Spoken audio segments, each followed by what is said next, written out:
Are you looking to establish a powerful online presence for your brand? Look no further than Live the Dream Media. Our team of experts possess the capabilities and skills necessary to make it happen.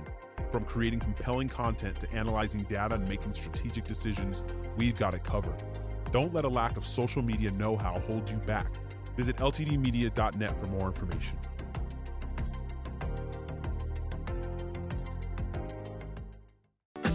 Copper Creek Cookies, Copper Creek Cookies, coppercreekcookies.net.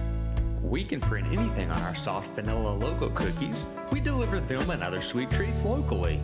We are located at 4249 West Ina Road, Suite 121. Call us 520-300-1131. We bake smiles. Copper Creek Cookies, Copper Creek Cookies, coppercreekcookies.net.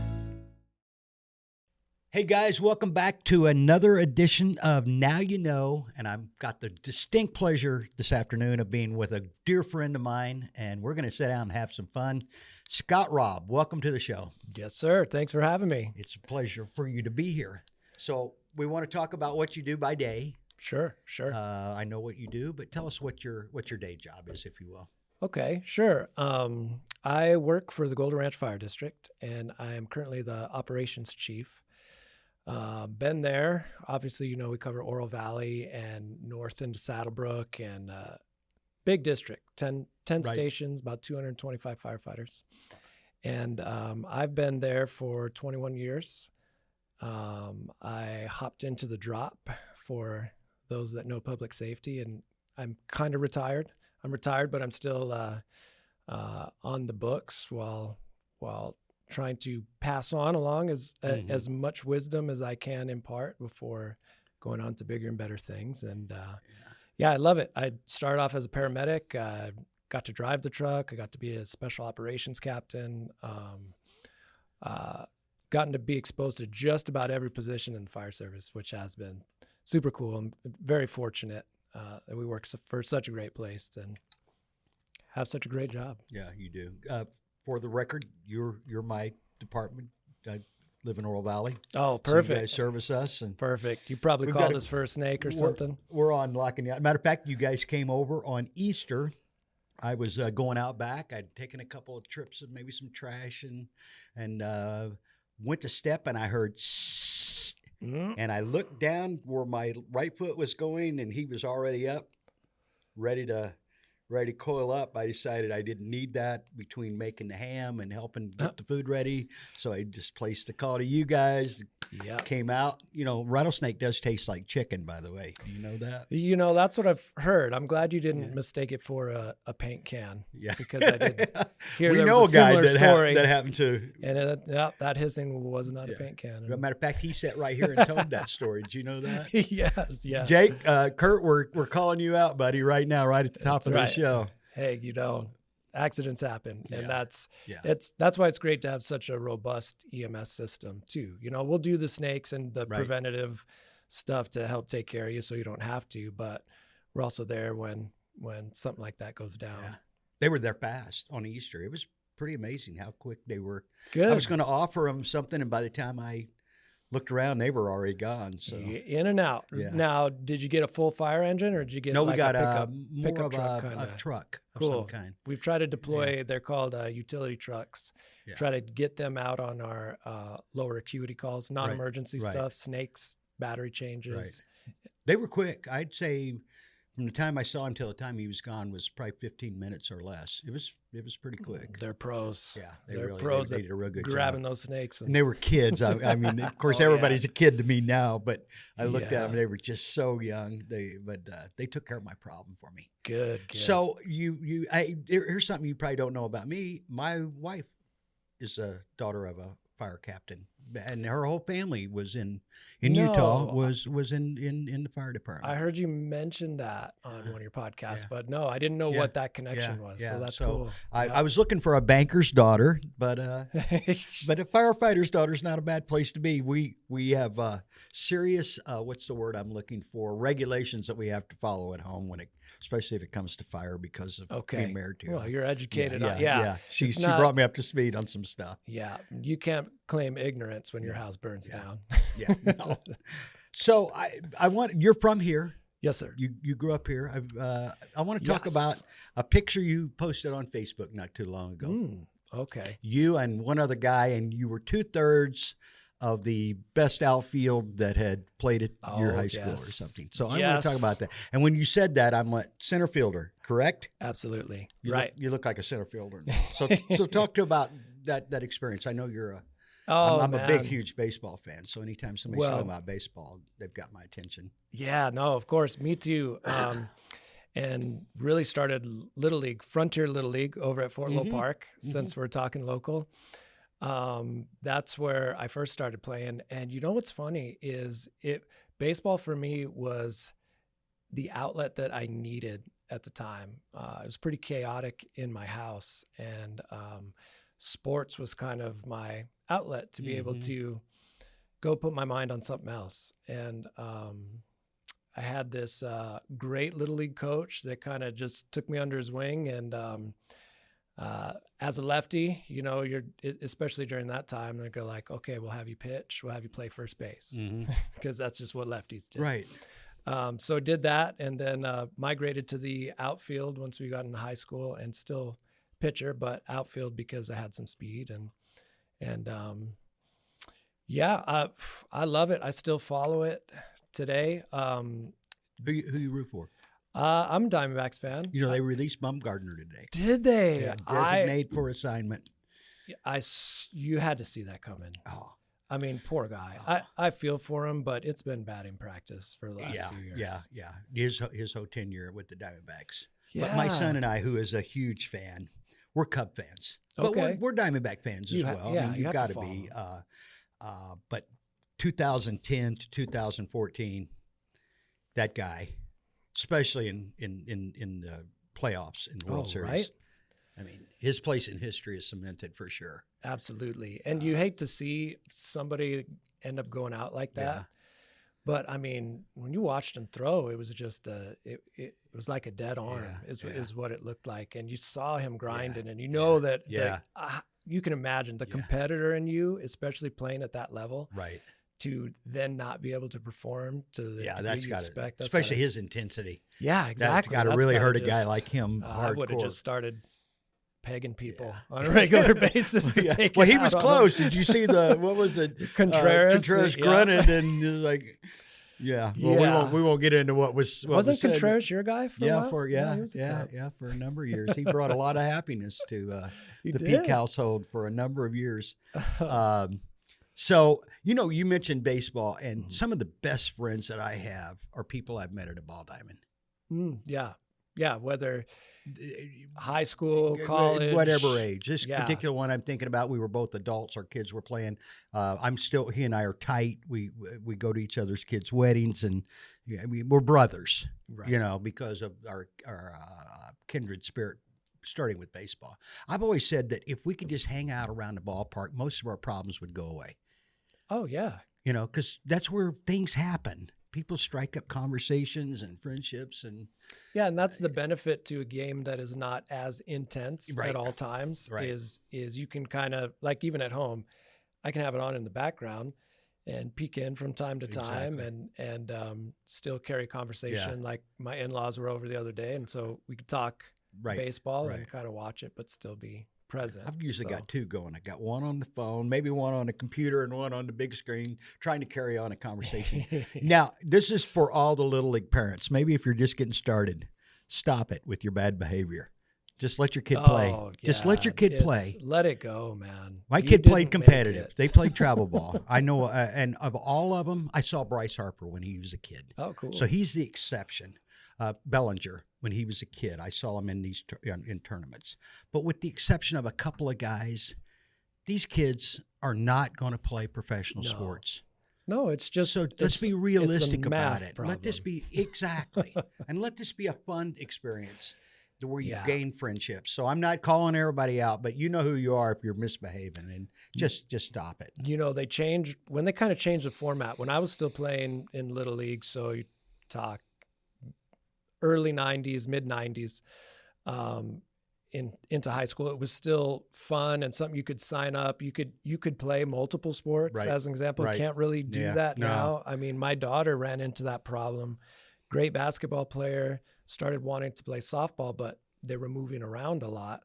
So she would come into a new town, and it didn't matter what talent you had. Right. If you weren't in that group and you had those connections, Right. and it's like, what's the point of sports for 99.9% of us is Right. to have that fun and the Right. camaraderie and teamwork. And Right. you're just taking all of that away and trying to make it a mission to be in the pros, which, It's Not it's a many math people. problem. it was cool to see that Bijan Robinson. Yes. Yeah. Yes. Like yes. local South Point, Yeah. and you see where he's going to fall in the draft. And like, so do the math. How many people are him Right. from Tucson? Right. There's maybe a handful over the past 10 years. And how many people have actually played sports? Like, just let it go. Yeah. Let sports be for fun. Yeah. And if you have the skill, they're going to find you. Go for I mean, it. They'll find you. You won't have to advertise. They're having they I was reading this the other day, and it's so and I'm like, I'm not opposed to this, by the way, but it's like you got to check yourself. They're having national tournaments for 6U. No. Wow. National. I mean, for people travel from all over the United States to play at Well, a what great expense, and It's a I'm like, big business now. what's huge? I'm involved in that, so I don't want to knock it too far. A dear friend of mine is heavily involved in that. He's one of the godfathers of the whole industry, and yet you can see that that's not about the kids. Right. I would say, and I played ball until I was 18, 19, competitive, but I'd say probably 75% of the time I spent on the field, there were no coaches at all. It was just guys getting together to play ball. Oh yeah, exactly. Especially when we were Sandlot younger. style. Sandlot style, Yep. and Let's go maybe play. maybe you played on both sides because one side didn't have enough and Yep. stuff like that. So, okay. So you're a Diamondback guy. You love the sport. Yep. Or do you play now at all? Because I know a few guys that still play. No, at for your a age, but- while, for a while up into the late 20s, there, there's really good. There was still at Reed Park in those annex fields. Yeah, exactly. When you got into the early 2000s, and so I was a firefighter pretty young. I started at 21, and you're in shape naturally because of Right. the job, and so you don't really want to let baseball go Right. and all the team stuff. So we kept playing, and there were some great people that it would just like it just wash out of AAA or Right. or come into the fall and play on those fields. Right. And I think there was like an age cap right around 27 or something for that particular league, but that was great. I remember I was actually selling sporting goods, baseball, Okay. primarily stuff. Yeah. The swing away, you remember the swing away? I was bet you I the would recognize it. Southwest rep for that thing. I sold so many of those because they were a great tool. Yeah. They were a great tool. And so I spent a lot of time down there, and I know a lot of the guys that played that still play there at Reed Park. Yeah, And it was like the that was a talent great place level to was do it. pretty. I mean, yeah, they're not pros, but man, there's in Tempe at Diablo Stadium. I'm sure they still have it. It's called the NABA, National something Amateur Baseball Association, Mhm. and they have men. This is a men's league. They have men in their 60s, 70s, and Oh, 80s. yeah. They have every age group. So if Right. you're in the 20 age group, you're seeing some really good baseball. There was some good baseball played. And but a lot of retired guys, they're out of the game. Yeah. And still wanting to play, and they're 50 and still, well, what's his name? Bill Lee, that used to pitch for the Red Sox, was pitching for the Savannah Bananas. oh, And he's really? 75 or 6 years How cool old. is that? Had a heart attack afterwards, so maybe we should stop that, Bill. Maybe it was time Yeah. to switch gears. Yeah. So, to speak, perfect segue, we're going to switch gears a little bit here because I know there's so many things, but you can see I talk baseball a long time. So, whatever you want to talk but about. there's several other things I know about you. Number one, you're a great musician and singer. Thank you. I know that for a fact. I saw you last night. Oh, here's practicing too. Ooh. Oh, yeah. When Yeah. we stayed for the practice afterwards, and Yeah, I stayed a little bit because Ooh. I was doing the baptism from Okay, upstairs. yeah. So I could hear you. Scott and I go to OVC. We'll just clear that up Yes, right now. yes. And we were there last night, and you were. Yeah, I did. I could hear you. Oh, Yeah. Come to the Sunday at Yeah, 11 o'clock yeah, engage yeah, because it was- yeah. there's some good Yeah. good stuff happening. Yeah. Such a great team. And Phenomenal. I came in a little later. You've been there what on this probably a couple of years, maybe 3 I came years? in day after Christmas last year. So Okay. I've been year and a quarter, let's say. I knew a couple of years Yeah. And or close to it. And honestly, that was the first time I even really went to church. So you found you picked a good one. yeah, and we found that church because we had done a lot of our firefighter graduations there, and so got to meet some of the folks like Craig and like, oh, this is cool. So when we moved to Oro Valley, not a lot was open because we moved like right before COVID locked everything down. But as we're coming out of it, my wife and I wanted a place to serve and ask a lot of questions, I guess, for lack of a better term. And so we figured we'd start there because that's where they were always so supportive with the firefighter graduations. And I went. The messages were great. The music was phenomenal. Oh, yeah, the sounds better than the Rialto. You, as a musician, you just get spirally eyed. That's the thing that blew me away from the first time I went in there was, wow, this is an incredible venue from an acoustic standpoint. Yes. I remember your first Sunday. I remember it because I was directing that Sunday. Okay. And we're always, when we're going through rehearsal, and I'm like, the new guy. Yeah, I didn't know what to do with my hands. The new guy, where's he? Who is that? And I remember that. I was a backup vocalist I remember that. for that, and I was used to only playing with a guitar, so didn't know what to do with my hands. Well, you figured it out. I've figured it out since then. It's been good, but I'll tell you what, the church resurrected my love for music, honestly. I had always been tortured, and other musicians can probably relate as to you have this thing that you just love to do. And how do you parlay that into a living? Well, for me, it was, I had to get a real job. I had kids pretty young, got married pretty young. So I needed that job in the fire service. So I'd always just done music on the side and wrote for different artists locally, wrote kids tunes, a bunch of different stuff to just continue to play. And, but then 20 years went by and it was an itch that still hadn't fully been scratched, and it's like, you're like, oh, you'll grow out of it. Oh, you'll get a real job or whatever. And it's like, no, music has to be in my life. So the way everything aligned so perfectly with OVCN and Brad and Connor welcoming me in. I did a little tryout for them and I didn't really know what they thought or where I would stand, but I was like, hey, I just want to contribute. Like, is there a way that I can do that? And I'm coming up almost 100 services later. Yeah. I did 63 services in the first year. Yeah. And it was funny because I wouldn't just said, I'm not going to say no to any opportunity. I want to feel this out. And not only were you doing all of the Sundays and the Wednesdays, but you were doing, there was a lot of, especially around the holidays, we were doing a lot of big band stuff. Right. That was a blast. Then the other stuff that takes rock place at church and rock band camp for the kids. And it was, it was a lot, but it still hasn't felt like work ever. Not at all. Ever. And I think that's the difference. That's when you know you're really doing something that aligns with your purpose. When we were doing Thursday, I did every Thursday.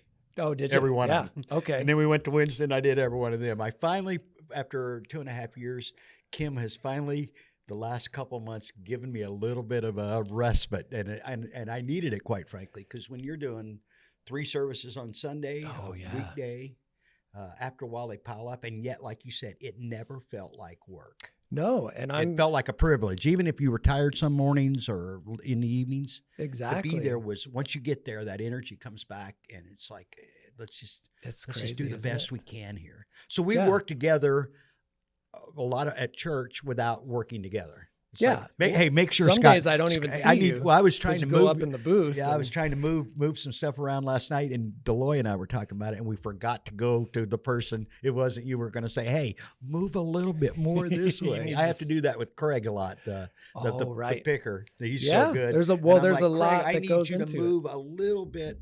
Move 3 feet to the right so I can get a couple of shots of you while you're doing your thing. Right. 'cause I you- love watching him, by the way. And Oh, Kirby, isn't he great? Well, you too. You're well, all of you. Now I'm going to say that. I got to say the same about Connor and Marielle and Maylin and that whole group. It's just so amazing team. talented.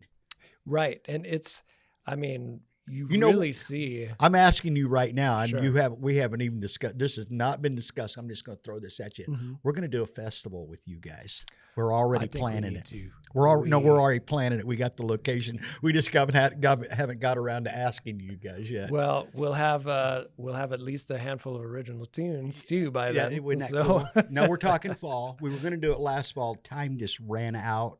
I talked to Corey about it, and then, for full disclosure, Brad left, which was threw a little bit of a wrench into it. Left a big. I mean, Yeah. the talent level that with Yes. both him and Reba, and we miss him, but we understand completely. Hey, you get closer to It was your all about family and all right. that, so no one, feels bad from that standpoint. It's No, just, but I'm sure he was on board with it. Oh, yeah. And Oh, I'm yeah. sure Yeah, we yeah. all yeah, will be as and we're just well. going to pick up the pieces and just go right on. So know that come fall, we've already got you guys penciled in a couple places. Oh, that's going to be Which great. is going to be a lot of fun because Yeah. the talent level there, I kept saying to David and the people around here that we're working with to put this on, I'm like, the talent level here, not that we wouldn't invite other people because we want to, Sure. but we wouldn't have to because we've got so much talent over there.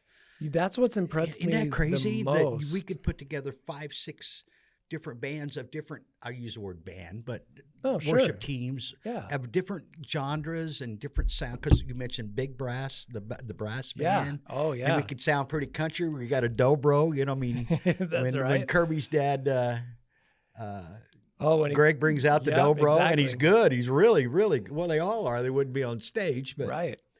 No, that's and for the purpose of why we're there and all Exactly. together, it makes it so easy to get on board and Yeah. stay on board.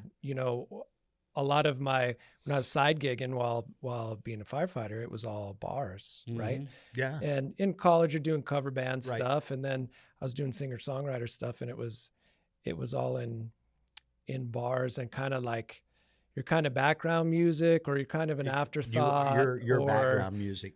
by third set, they're coming in Yeah. and wanting you to play Freebird, Yeah, and that's Not part that of we that. don't love Freebird. No, but that was part of Absolutely, that. but come on. That torturous Yes, thing of yes. of like trying to ask yourself, why do I love this so much? Because I wasn't a huge fan of gigging in that way.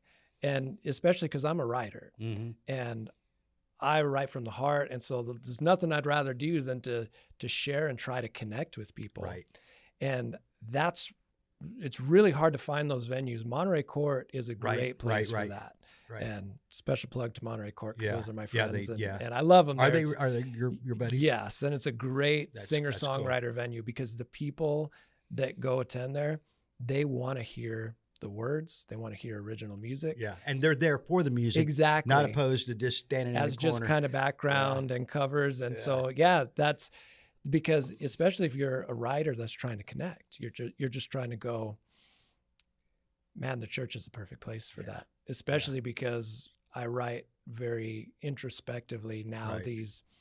These kind of worship tunes that are starting to come, and I want to be able to tell my story Right. and a story that might relate to a lot of people. Right. And so this is a perfect spot for it. I know several writers. I'm gonna hook you guys. Oh, up good. we Even- can, this guy right back even- here. Shout out to David right now. He writes Even better. and so that's something actually I'm telling you or suggesting it to you right now to get on board to this. Oh yeah. Because I've kind of penciled you in for a few jobs that you don't know. I'm revealing them to you Well, now, Scott. Well, I appreciate that. I'm glad Actually, you're I thinking have. about me. Some of this stuff is, especially as I get older, I think about things ahead of time, kind of work my way through it. And then because I want to transition to something else right now. This Sure. is about you.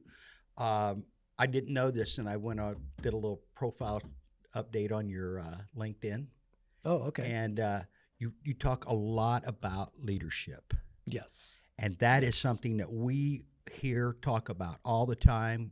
We've been involved in political campaigns. We've been asked to be involved in more political campaigns. Not that I'm political, because I'm really not. I'm a pretty much in the middle, all of you kind of stink and everybody needs to do better Right. kind of guy without getting too. Who really has your best interest in mind? Exactly. I say that all the time. Yeah. We're going to have someone on next week who's a radio personality that is way more vocal about how he feels about that, which I'm interested in what he brings, because I've heard him and listened to and so he's going to bring the fire. I'm not going to do that, but I do think leadership right now, more than any time in my lifetime, strong leaders are so important in every capacity, and they're not just people with a title. Right. You can be a leader from the back. Actually, the best leaders lead from the back. Sure, 100%. I mean, and lead by example. When I was in the military, the drill sergeants right on the side, follow me. That was Fort Benning, Georgia. I always loved that. Yeah. What a best way to be a leader. Well, yeah, and I think so. Talk about your experience and how your role and how it works with your job, and how you want to use that skill moving forward, because I think that's what you're kind of alluding to, if I'm not mistaken. Yes, I agree with you on the leadership, and like people that have a lot to offer. I think they're not always the loudest in the room. Well, can I jump in real quick? Yeah, absolutely. I think two of the greatest leaders at the end of the 1900s, 20th century, were two women that neither one really had a job or a title, and one of them was Mother Teresa, and the other was Princess Di. Mm-hmm. They were about as influential. Yeah, and they weren't the ones with the on megaphones yes, just exactly. in everybody's face. Exactly. And yeah, exactly. And I think, so getting back to it doesn't really matter what position you're in. I'm the operations chief now, but I mean, there's great leaders at every single aspect of our organization, and they're more essential, like our captains, as an example. What I want to do is be a good mentor for them, our captains, our battalion chiefs, and everybody, because they're ultimately touching the patients in the critical moments. And so if they're setting the good example and a good standard for leadership and professionalism and values and ethics and all of those things, that is it weird to say it's almost taboo to talk about some of that stuff? It is. And that's not okay. And I think that's why you feel this leadership vacuum or this deficit, because you're kind of, I don't want to rock the boat, or I don't want to put myself on the radar. No, tried and true principles matter. Right. And a good friend of mine, Chris Grissom, is a chief with us as well. And we started this program called Self-Leadership. And essentially, what it comes down to is, if you can't sort your own stuff out, if you can't control yourself in the moment, if you don't know what you stand for, it's like all of this introspective stuff to try to vet out in advance to truly mold yourself as a good leader, so that you can articulate what matters and why it matters. Right. And that's how you can connect with people. And so we started this program, and it was studied by the University of Arizona as can we improve firefighter mental health, was kind of the original reason that we were doing it. Can I say that's a big issue? It is. It's a huge issue in first responders' mental health. Well, yes. More so than a lot of other professions, from what I understand.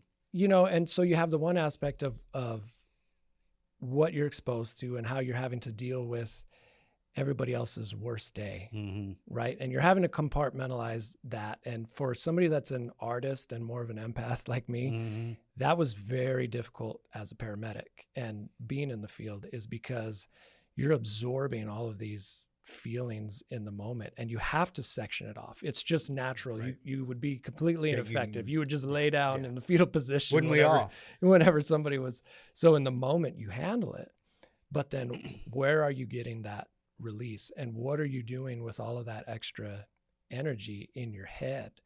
And a lot of people, including myself, do destructive things. And I was no exception to that. And so just becoming fascinated with how the mind dictates so much of what your reality becomes is why I wanted to get deep into that. And so a lot of what self-leadership is it's a mindfulness-based training, but it's more from that. We took all the hippie out of it. If that makes sense. That makes total sense. No, it makes total we sense. kind of took that and said, took the hippie out and said, here's what. Hey, just breathe. Hey, just do this. Hey, it's cool. Navy SEALs do it. Yeah. You'll think it's cool, and just trying to relate it to the firefighters that way. And we did find a reduction in different things that we didn't expect. One was a reduction in perceived alcohol use. So just by being able to breathe and reset and sit in the moment with your own stuff, and don't try to run away from it. Yeah. Don't try to drink it away. Don't just let it be and feel it and let it go. That was one of the improvements. So there was some reduced anxiety, reduced alcohol intake. And so we're passionate about it. So now we're going to teach it at Chiefs conferences. I love that. And I just, That's because so I cool. love the leadership piece Yes. of it, it pertains to every single human being. Yes. Because everybody's got lungs. Yes. And if you can sit and breathe and not buy into all the nonsense that might be going on in your head, Yes. then that's a place you can start. Two things when you were talking about that. David, on this very show, the Now You Know show, has sat here, and David's was a former police officer, and he has sat at this very table and discussed what we're talking about with a lot of other first responders. And the dark places that some of these individuals have been in, because of their occupation. In this case, they were having hard. They were able to overcome it because they were sitting here talking about it. But it was hard. Mm-hmm. It was really, really hard, and some of those are hard to listen to. You're happy the outcome is what it is, but during those moments, it's like, and Einstein was asked one time. They said, "Why do we have so many problems?" And he said, "People don't think. They just don't take time to sit alone with their thoughts for a few minutes and decompress and think things through." And they had done a study. This is fairly recent, and they put people, male and female, and different age groups in a room. And if I recall correctly, sit for 15 minutes just quietly in a room, or you could shock yourself. There was like a little buzzer. Oh, yeah, I've heard of that. You could buzz yourself and you could shock yourself. And like 80% of the guys and 2/3 of the chicks couldn't sit for 15 minutes. Yeah. So I heard that story and I said to a young guy, he was doing a lot of work around here. And I'm like, hey, so here's an idea. Do you ever think like, oh, that gets me in trouble? And he was going to Phoenix that night. And I'm like, well, why don't we do this? On your way out of here, just till you get to Old Marana Road, don't turn your radio on. He's like, that's not going to happen. Right. And he was, and I wasn't like trying to strong arm him or anything, but just, I'll drive to Phoenix half the time anymore if I'm going right up there without any radio. If I'm by myself, I don't have time. I don't even turn the radio on. I just want to kind of like get in my head. Right? I'm okay with, now I like it up, crank it up. I like Maylin doing I Speak Jesus, turn it all the way full blast. But you know what I'm saying is sometimes you just need to, as you said, shut some of that off. Yeah. And just get inside here for a few minutes. Let yourself daydream, if nothing else. Or you're gonna be whacking that buzzer in your mind. Exactly. And it's funny, I recall specific times with me where like all of a sudden it'll be like this weird visceral reaction, like you're quiet for a second and then you think of something embarrassing that you did when you were in 8th grade. And then it's like you go back there and then you're just sickened by it. And then if you go, whoa. Yeah. But if you never notice that that's happening, it just kind of happens and it starts to physically change. And then you've got you're on this treadmill. Right. And you're just constantly moving from bad thing to bad thing that's happened to you. But if you can recognize it, then you can kind of laugh and be like, I wonder if that person even recalls that. Chances are they don't. Yeah, Chances are they don't. It's not a life-altering event. They haven't thought about you for the last 30 years. Exactly. And that you're going to rake yourself over the coals for it. So it's funny what we do to ourselves, though. by that kind of conditioning. It is. And and we're kind of taught that. It's modeled for us, I guess is a better way to say it. Mm-hmm. People around us are all doing it, and they want to talk about stuff and share that. And the next thing you know, I always say everybody's just following the follower. Right. Well, and we're just kind of in that treadmill. We're all doing it kind of the same way. And the only way to break free is to get outside that orbit. And that's why good leaders help. Exactly. Too. Say, hey, well, I always akin that to, do you want to go with someone who is a tour guide or a travel agent? I want to go to with the tour guide that says, hey, come on over here. Let me show you this, as opposed to somebody pointing something on a brochure and say, I hear it's great. Yeah, this will probably be fine. Good luck. Yeah. I want somebody to kind of show the way, show me, pique my interest.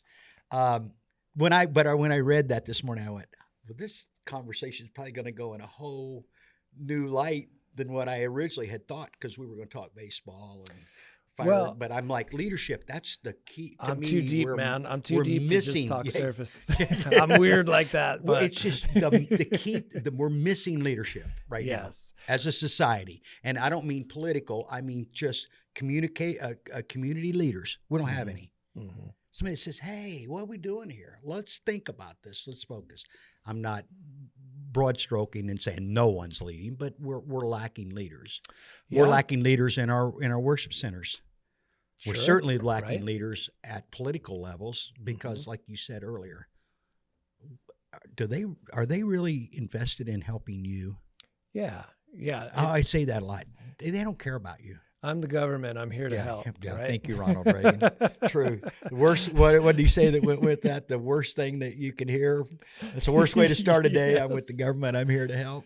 No, but in especially. So if I get back to what I know in my profession and career in fire service, you're responding to people that are typically in bad shape. Yeah, we have a lot of elderly stuff, but younger folks that have made a series of really, really poor choices. And you see some just terrible living situations and drug addicted homes and abuse and all of that. And my heart hurts for that because we can go there and fix the problem in the moment or not if the problem's too far gone.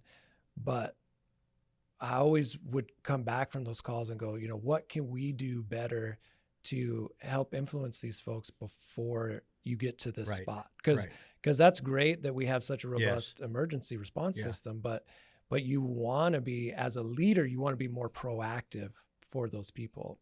And one of the things that I see in my evolution, especially through music and trying to still tell stories that connect with people on a very real level. So it's like, I didn't grow up in the church, but I get you.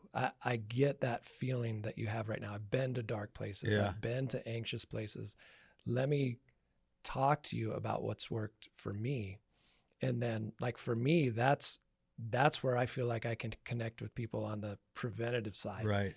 Because that's so important. Yeah. As a paramedic, you can respond, you can plug the hole, you can give the drug, but I want to do more than that. How do we not get here the next time? Exactly. We talk about that a lot with leaders and ourselves.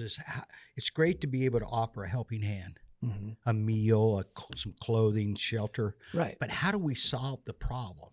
That's really what we need to be addressing.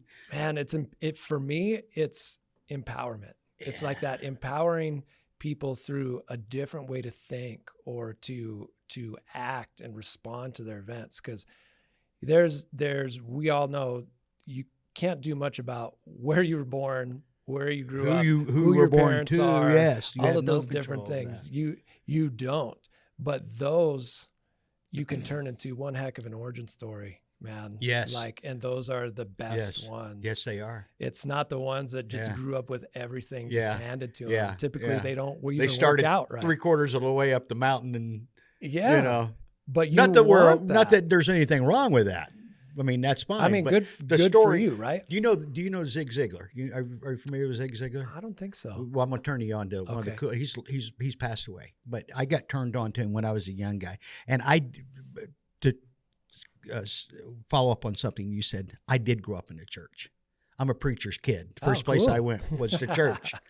But I've had some dark places, been in some dark places myself, or witnessed dark places. And I'm like you, I'm very empathetic. I don't want to be there myself, and I want to help you not be there if possible. Yeah. And to me, it's all about education. I don't mean education in the public's world of it. Right. I mean, it's all of us together working, knowing that the next generation, and we've totally gotten away from this.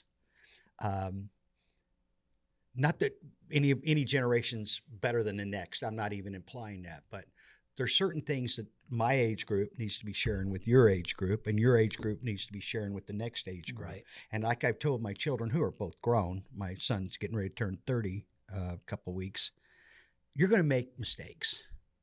Quite a few, as a matter of fact. Just try to avoid the ones that I made, because I'm going to point those out to you. Here's I'll a share problem some here. clear and Here's a obvious problem ones. here. Here's a problem here. Try not to avoid that, because I'm a percentage guy. If you do this, let's use smoking, for example. I smoked for a number of years. I've been smoke free for a number of years, but you're taking time off of your life every time you fire one up. There's nothing healthy about a cigarette. Right. We're going to accept that. And so you have to make personal choices. And I didn't grow up with that influence. No one smoked, but I made that personal choice at 15, 16, 17 years old that was cool. And it was the dumbest thing I ever learned how to do, by the way. Because you learn to smoke. You don't do it naturally. Right, Is that fair right. enough to say? It's not just part of your being. But if we can start setting better examples as adults with our children, better education all the way across the board, but in life itself, we ignore, it's going to work itself out. Well, they'll grow out, like you mentioned earlier, they'll grow out of that. Well, maybe they will, maybe they won't. Yeah, and you'd like to hope that you set them up for success as best you could as Exactly. a father. Exactly. Exactly. And a parent, you're like, hey, kids. One thing that we just kind of getting drifting away, one thing we don't teach at all? Financial literacy. We talk about it all the time around here. David's wife she's a guru. And I have very few skills, Scott, but understanding finance is one of them. I get it. Most people have no clue. You know what? What you're talking when you really talk money and finance, they have no clue. Zero. So it's funny that you mentioned that, because I think we have to hook up, and David, you as well. My wife got her entire education paid for at the University of Arizona recently by making a financial literacy program for youth. You hearing this, A full David? curriculum. It's and, already done. Because we believe the exact same thing. Like, how many people just make some of the worst decisions ever? I mean, I even see it as a chief. You see brand new firefighter finally gets a paycheck, and then poof, here's an $800 truck payment, and all of these. And you got to put some bad new tires on decisions. that thing Of too. course, Now you we can't got- have a stock. Come on. Then you got to tow it. Then you need a boat, and you need to tow it, and I agree. There's nothing that goes back to empowerment, from my opinion. Exactly. If you're empowered with the education on how finances work and how they can work to your advantage and to your disadvantage, then you got a leg up. And I can't help but you almost feel like they're doing it on purpose. I think they are. That I'm we're gonna not call getting it. this. We're I'm not gonna call giving it. this education. I'm gonna call it. I think it's absolute. I don't think the majority are doing it on purpose. But then you can be a lifetime consumer and Have you indebted. ever seen the TV series the Men Who Build America, the Titans Who Build America? They're No. variants. They're all. And you know what? There's a reenactment of that very thing, and it happened with Chrysler and J.P. Morgan. If memory's serving me correct, it was Really? Chrysler and Okay. J.P. Morgan. Chrysler was not able to sell cars to compete with Ford, because Ford had the stripped down model, about $1,000, so everybody could kind of afford the Ford, but they couldn't afford the Chrysler, which was built a little better. And J.P. Morgan says to him, "You're missing it. What we're going to do is you're going to give them the car for free." We're talking back in the 40s. Okay, when they're hot commodity, We're rare. going to give them the car for free, and they're going to pay you for an automobile the rest of their lives, because we're going to finance it. Mhm. Look at the And there you world. have it. David Exactly. shot a number out the other day, and I'm like, sounds to me like I think it would be bigger, but the average American couple, the average American family right now has $5,000 in credit card debt. Yeah, and it's for what the average American couple makes. When you go into percentages of your current Yeah. earning potential versus what your debt is, ooh, It's insane. look out. Like, that's okay if you're making $250,000 a year to carry $5,000, but what if you're making Yeah. 30? Well, how about even not carrying it? How about just use that to get the points and Well, pay it yeah, off? That's exactly. where we're coming from. What are you doing carrying it? Yeah. What are you doing carrying that? Our daughter, Tammy and our daughter and son-in-law bought a house over here in Continental Ranch a couple of years ago. And interest rates that they locked in are like 2 something. Mm-hmm. So I went to them and I said, normally what I'd be telling you is to pay this thing off. Oh, yeah. But no, at 2%, you can get 5% without even trying, 8% really without even trying. If you do your homework, pay this at 2%, that's free money. Yeah. Just, I mean, if you win the lottery or something, go ahead and pay it off, I guess. But Yeah, but So now the- all of a sudden you're not in a rush. exactly. Because But of the the cost of dynamics money. keep changing and moving around, and everybody's willing to finance Christmas or their vacation. Oh, And I yeah. know if people are regular listeners of this podcast, they know I don't mean to be harsh with people, but don't finance anything if you can avoid it, including houses. I know it sounds crazy, but if you do it long enough and you work at it hard enough, you don't have to even finance something that large. Yeah, you got to have a lot of discipline, right? It's In order it's to be all able it to all get is to that. discipline, and But from an yes, I earlier agree. age, the better. So that's why it's so important. We've talked Yeah. about that even with David and his wife. We need to get something for kids. So I Oh, love the let's fact get that together. We'll do that. We're on. I'm gonna say it right now, Yes. live and on record. We're on completely with that. So, and David too, if you want to look it up, it's thegrowacademy.org is what she created. She won a national award Oh, that's so cool. for it. And got education paid for. And it got Is her that what you whole said? University of Arizona paid for because she did it as like her thesis while she was in That junior is college. So cool. And it's recent because she just went back to school. She was in the finance industry. She was in wealth management for like 13 years, and then it just wasn't fulfilling. Yeah. So she went back to school to try to get into. She's a neuroscience major now, so she went completely that's different route. yeah. But there's a lot of psychology and fundamental things with money and how we Yeah. respond to money. And so, because that was a passion of hers, she wrote that That's as so like her cool. full scholarship dissertation. And man, what we need right now is the help to bring it to life because Well, we're she gonna help you. created We're this gonna help you. thing. And it's Matter of fact, amazing. we have the resources to help you and And- the desire with something that's important. You know, Yes.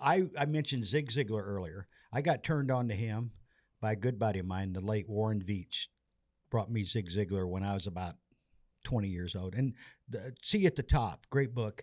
And it's biblically based. There's a lot of biblical references in there because the cool. Bible talks about money a lot and Sure. the use of it. And it to make sure we all understand it doesn't say anywhere in the Bible that money is the root of all evil. Let's just get that straight. It says the love of money is the root of all evil. So let's just clarify that right now. Yeah, that's But good. I remember him saying, and it's true, you can look it up in the census, only 7% of Americans retire not needing Social Security to survive. 7%. Wow. And it doesn't matter what you made. Holy cow, that's not The good. percentages really don't change much at all. Now think about what I just said. 93% of Americans retire needing Social Security to survive. So that's That stinks. no wonder that politicians use that as a fear hook Exactly. any chance they Exactly. because you're going to reach 93% of the folks. And even highly paid professionals, doctors, lawyers, accountants, movie stars. I mean, athletes. We hear about it all the time. He made $400 million and now he's broke. Oh yeah, isn't that You hear sad? it all the time. Oh, it's just sad. And it's so sad. And so anything that really, because money is important. Can we all agree with that? Sure, you got to survive in this world The somehow. Good Samaritan never could have helped the old boy out in the Bible if he hadn't made money first. Had to have something. So it's important. I am so. This is kind of Oh, what I this is did. great. This is a change up I did not expect. I kind of. Well, you know those lefties. Yeah, lefties will throw that. 80, you and Brad must have got along fastball. well. Left-handed. Now you use a right-handed But guitar. I'm a right-handed guitar. Yeah. It was Cole, wasn't it? That's a lefty, but he plays guitar right-handed because he just didn't want to mess with the strings and stuff. And that was me too. And that was that was actually my mom. When she went to buy me a guitar, they recommended in the shop. They're like, just have him figured out right-handed. Yeah. He'll be better off in the long run. Yeah. And so I did. But But that's how lefties have to grow up. Yeah. It's a righty's world. My and mother's we have to left-handed and survive. my brother's left-handed. So yeah, I know. Yeah, I've heard a lot of complaints That's about right. that side We of the figure out table. your world somehow. I did when my kid was young. I tried to really make him left-handed thrower. I just like, hey, use that hand, son. And he's like, why? That feels like, weird. Yeah. You could be pitching as Jamie Moyer when you're 50 someday if you can throw with your exactly. left hand. The guy was Yeah. pitching at 49 years old. He got the He last. was. I just read something about him a while ago. He was the oldest person to ever throw a shutout, I believe, or a complete Oh, game. really? And it was Jamie Moyer. Did he add a knuckleball later on, or did he just not? slower slower. Yeah, okay. I mean, and he it was had just so he- different. He had a that- change up off his change up, off his change up, off his change up. And somebody once, I heard him, they were talking to me like, I could hit you. And he goes, you know what? You get in there. You won't even foul one off. He won't even see. Yeah. And then he's not going to throw more than about 75 miles an hour at the hardest. But he had, who his father-in-law was? I don't know if he's still alive, but Digger Phelps.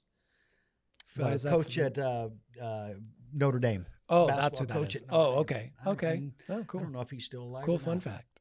Good. He Digger Phelps' claim to fame, other than being the Notre Dame coach, he talk about mindset leadership.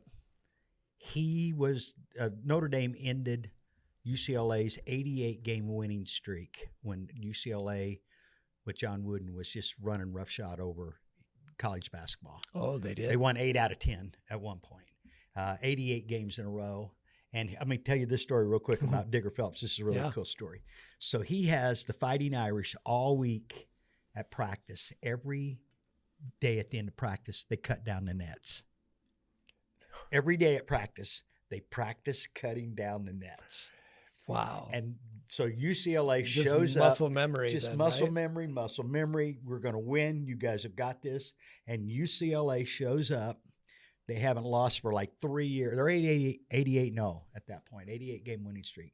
And they'd been beating everybody. That's Bill Walton was on that. They'd been beating everybody for like 20 points, 30 points every game they show up. And Notre Dame beat them at the buzzer, like by 88-86 or something. I remember the game. I have to I go was a back kid. and look at that game. Yeah, it's a wild game. And guess what they did? They cut down the Cut nets. him down right after. And anybody that knows anything about basketball, if we've got any casual fans, you don't cut down nets unless you've won a championship. That's true. I But mean, they especially cut if down all you're, week. then you're sad because you can't hear the Yeah. swish. You cut down the nets in your own backyard, and they're like, "Mom, now what do I do?" Now I got to put another one up there. Mom, my nets. Remember those nets? They'd be, now we've got them with the chains on the parks, but they'd be, the back would be out of it. Oh yeah, Turn it around. And yeah, just so that you could hear that ball go through it. okay, yes, that's a good sound. It's a good sound. I got to tell you something real quick. And it just flashed. When I was a kid growing up, my parents, we lived in a little town called Opdyke, Illinois, population 200. Now there's bigger towns all around us, and the bigger town was Mount Vernon, and it was up there. But we lived in the country because my parents wanted us to grow up in kind of more of a rural environment. And we had some property and a lot of garden space and a barn and stuff. But my parents, when my brother and I was about 10, 11 years old, built us our own baseball stadium in the backyard. Awesome. Backstop, dugout, Measured out the pads, bases. measured out the bases. How cool is that? How cool, had a fence, and of course there wasn't many kids around, but there'd always be 5, 6, 8 kids on the mound. And because I flashed to the swish, because then we had a basketball court. They put it back. Now we're talking early 1970s, so these are kind of rudimentary compared to what we have now. But Yeah, we had but our the own. whole We had our own. Every kid in the neighborhood was there.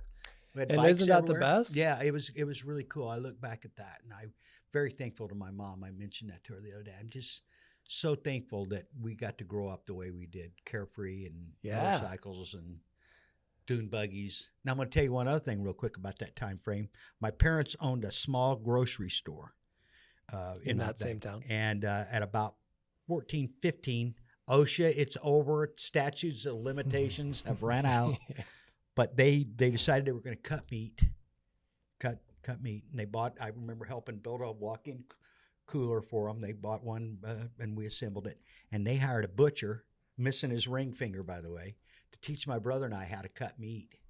And we had band saws, and at 14, 15, we got paid 3 cents a pound. Well, that's fun. That, You learning go a in there skill. go inside that walk in, grab a side of beef, take Yeah. it, throw it out. I wouldn't even know. I'd grind it all up in hamburger now. I don't know where anything's at, but at that time, we need some porterhouse out of this part and some filet Oh, mignon. that's so And we cool. were 14, 15 years old.